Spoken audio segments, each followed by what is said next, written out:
Olá, tudo bem? Seja bem-vindo, seja bem-vinda você, estudante do sexto ano do Ensino Fundamental 2. Meu nome é Rauston Bueno Mota e a disciplina é Língua Portuguesa. A nossa aula hoje fala o texto como voz social. Há uma ideia muito comum entre as pessoas de que o texto é apenas para fazer sorrir, fazer chorar, emocionar, trazer à tona as emoções, né? Mas é muito mais do que isso. Grandes escritores, grandes poetas, cronistas, romancistas, autores teatrais, grandes escritores e escritoras criaram textos muito interessantes em que deram voz àquelas pessoas que não têm voz e vez na sociedade. Então hoje o tema é este, né? O texto com voz social, ou seja, aquele texto que vai trazer a voz de quem não pode falar, não pode gritar, não pode externar a sua tristeza, a sua agonia, o sofrimento e fazer uma denúncia daquilo que incomoda a vida, que atrapalha a vida, que faz a vida ficar triste. Então, um texto que vai retratar uma realidade social. Vamos lá então. E as habilidades que vamos aprender hoje com essa aula? Vamos lá. Analisar entre os textos literários e entre estes e outras manifestações artísticas pode-se encontrar um texto social no cinema, no teatro, na música, artes visuais ou midiáticos que aparecem na mídia, na texto jornalístico, por exemplo, referências explícitas ou implícitas de outros textos. Quer dizer, quando um texto aparece em outro texto. Quanto aos temas, personagens e recursos literários e semióticos. Quer dizer, o texto verbal e não verbal. Vamos ver então. Eu trouxe aqui uma frase de um grande jornalista e escritor, Eduardo Galeano. Ele era uruguaio e ele tem uma frase que eu gosto muito de trazer para a aula, porque ela nos dá início a pensar no texto como voz social. Vamos então. A primeira condição para modificar a realidade consiste em conhecê-la, ou seja, só se pode modificar a realidade se você a conhece. Se você conhece o que leva à realidade àquela situação e não a outra, por que as pessoas vivem de uma maneira e não de outra, porque a injustiça, a maldade, a violência, ou seja, tudo que contribui para trazer tristeza à vida, não pode ser combatido. Eu quero sugerir a você, deste autor mesmo, Eduardo Galeano, este livro muito famoso dele, talvez o mais famoso dele, As Veias Abertas da América Latina. É um texto que você não vai ler agora, porque é um texto muito denso, muito às vezes difícil para a sua idade agora, mas eu peço a você que quando você estiver aí com seus 16, 17 anos, procure este livro, leia este livro, porque ele é um retrato da voz social que ele coloca no texto. Então ele fala muito aqui, ele fala aqui do que aconteceu, do que vinha acontecendo, do que acontece, porque é um texto atual ainda, embora tenha mais de 40 anos, né? É um texto que retrata a realidade da América Latina, não é? Tudo que ela sofreu e vem passando. Então, é um texto como voz social, ou seja, faz uma denúncia daquilo que é feito contra um continente. Então, leia o livro depois. Vamos, então, ler agora esta imagem aqui. Esta imagem, como nós podemos ver, não é uma imagem assim que agrada aos nossos olhos. Por quê? Nós temos, vamos ler a imagem, nós temos uma cena de um lixão, né? Bastante lixo, alguns urubus ali no meio do lixo e um ser humano. Aquele ser humano ali não está a passeio, não. Ele está ali buscando algo para a sua sobrevivência. Ou porque ele vai se alimentar de restos que estão ali, ou porque vai pegar algo dali para fazer um dinheiro, para poder vender e manter a sua vida funcionando, a sua sobrevivência, não é? Então, esse texto aqui é uma realidade que nós podemos encontrar em várias cidades brasileiras, infelizmente, não é? Então, é uma foto, é uma imagem que faz uma denúncia social. nós sabemos que um texto não é apenas feito por palavras. Uma foto, uma imagem, um quadro é texto. Tudo é texto.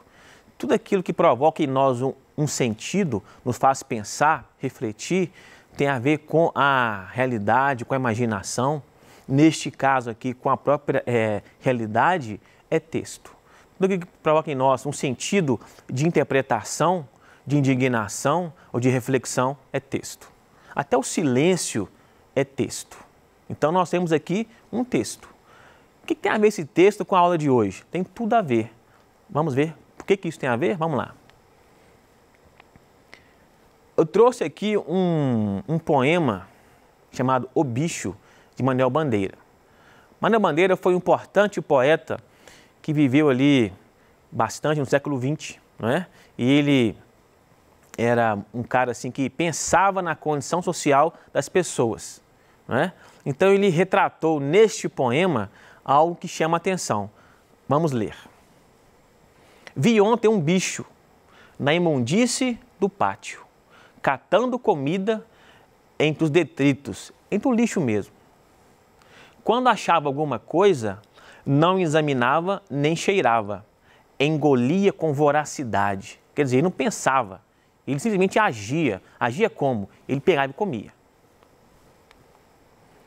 O bicho não era um cão, não era um gato e não era um rato. E ele conclui, o bicho, meu Deus, era um homem. Então veja bem, ele traz aqui a imagem de um cão, que é um animal, que é possível você encontrar um cão mexendo no lixo, é um animal. É normal você encontrar um cachorro no meio do lixo, é normal. Um gato, a mesma coisa, é muito comum e normal, ninguém vai se espantar se encontrar um gato mexendo no lixo. É normal, é um animal, né? Irracional. E um rato, muito mais, né? Muito mais comum um rato que ama lixo, ficar ali no meio dele, revira aqui, revira ali. Agora, o espanto dele está no último verso. Olha a emoção que ele traz, o sentimento que ele coloca quando ele escreve. O bicho, meu Deus, era um homem. É o espanto dele, né? Então, neste verso aqui, ali está retratada a sua indignação, o seu espanto, ao ver que um homem que não era um cão, não era um gato, não era um rato, revirava lixo, como se fosse um bicho, né? Então, este poema é um exemplo de texto social. É um texto que denuncia algo que acontece na sociedade e que não é normal.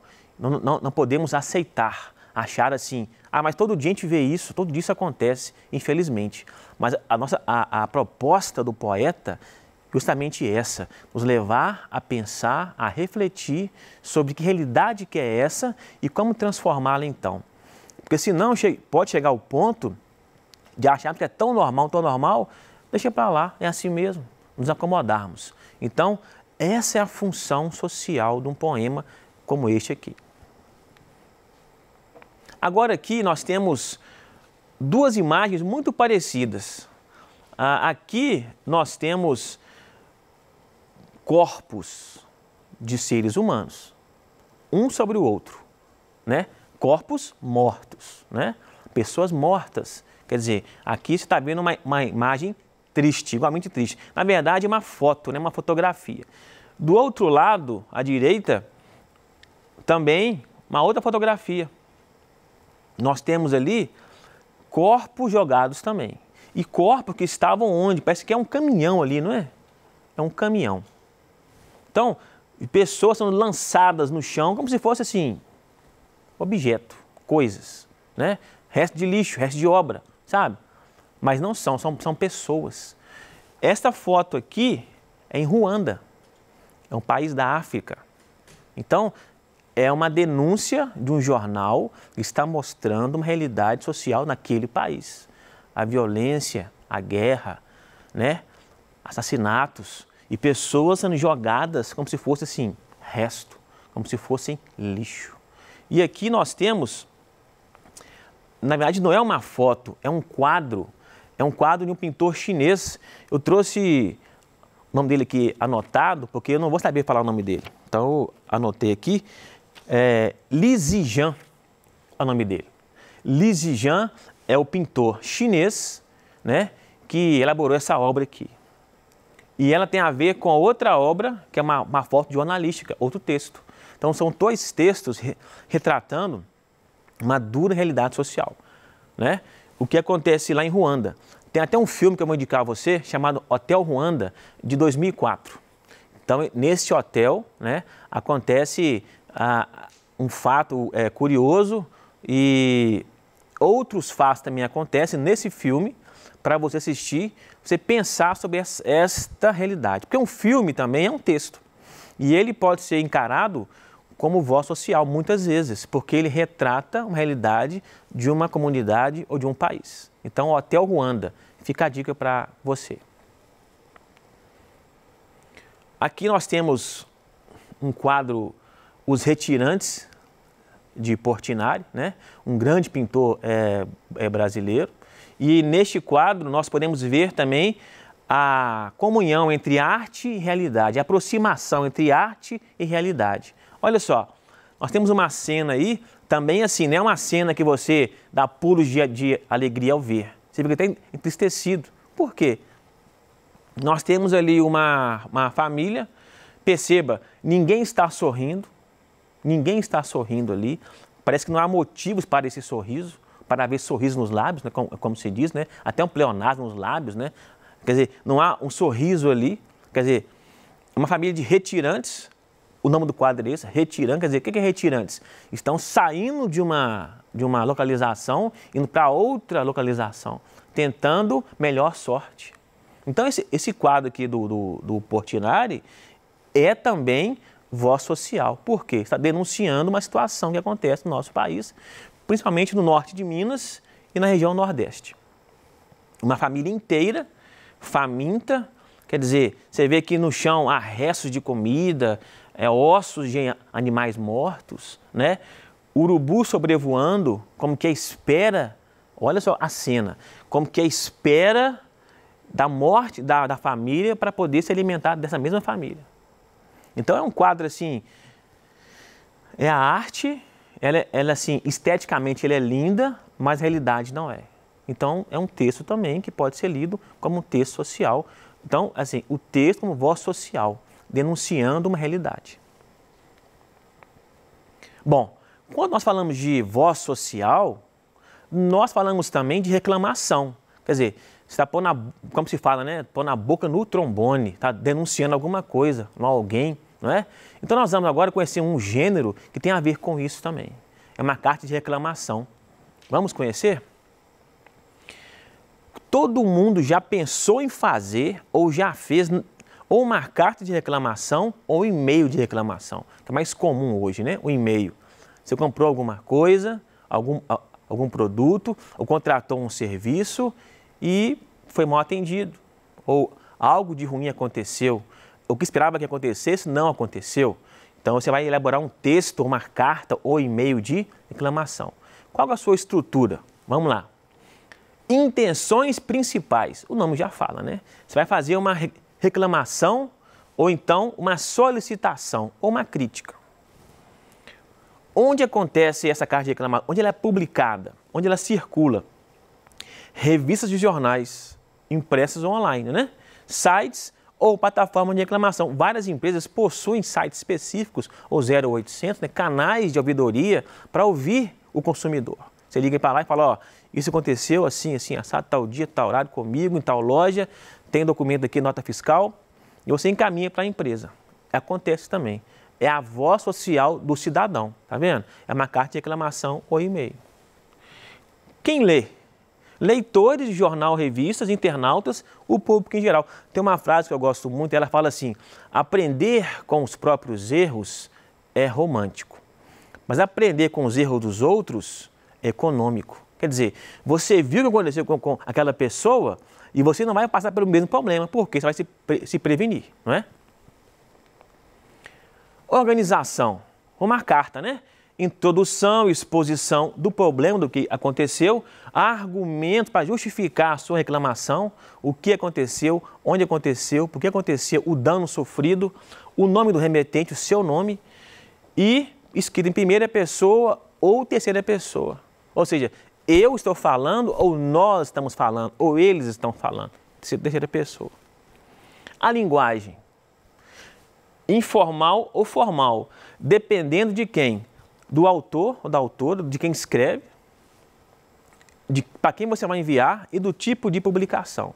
Eu sugiro que você, quando for escrever uma carta de reclamação, use a linguagem formal. Fica um texto mais elegante, um texto mais sério, né? E quem lê vai sentir mais firmeza naquilo que você está falando e transmite também credibilidade, ok? Olha um exemplo aqui de carta de reclamação. Vamos dizer que é um e-mail, né? Você põe o nome e o e-mail do remetente enviado em terça-feira, 20 de julho, tá vendo? Dia, mês e ano e horário para BH Reclama, assunto ecologia humana. Pronto. Aí você vai escrever o seu texto. Vamos ver como é que seria um texto, o corpo desse texto? Um exemplo. Solicito uma urgente ação eficaz de fiscalização das calçadas públicas da cidade em lamentável estado, em qual estado? Quebradas, rachadas, com falhas, degraus com buracos, etc. Que vitimam diariamente pedestres, em especial idosos, com consequências muito graves. Está relatando o problema. E onde que é o problema?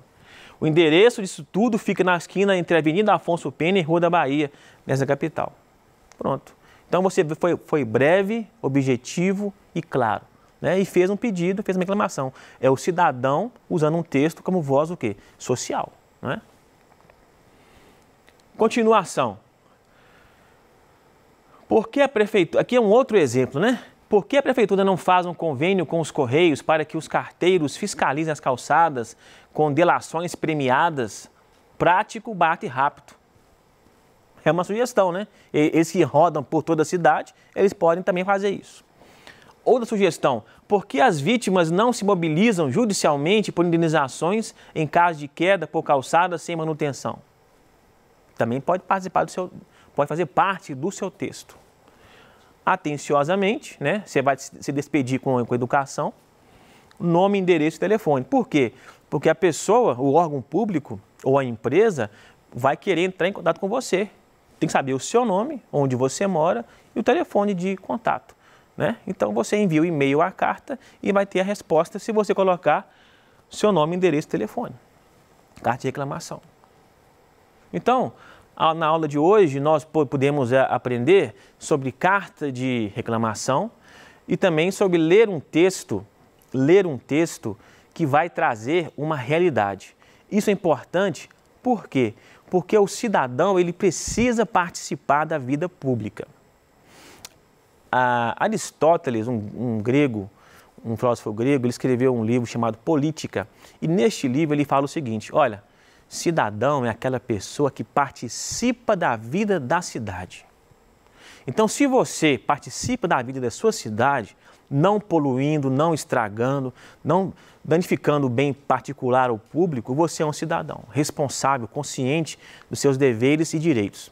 Então, o texto com voz social ele é importante porque ele nos traz à memória o que é ser também cidadão. Combinado? Então, o que aprendemos hoje nesta aula? O papel da arte e da literatura como ferramenta de denúncia e crítica social. Porque as pessoas acham, de um modo geral, que poesia é você ler, achar bonito, mandar para alguém que está apaixonado. Não. Também, mas é muito mais que isso. A poesia, ela serve, a poesia, o teatro, a arte, de um modo geral, ela também pode denunciar um fato social. Fazer uma crítica, abrir os olhos, né? E o que é uma carta de reclamação de sua estrutura? Então, nós vimos aqui alguns exemplos da sua estrutura da carta social, que é importante você saber para quando precisar elaborar a sua. Então, uma ótima semana, bons estudos e continue se cuidando. Até a próxima!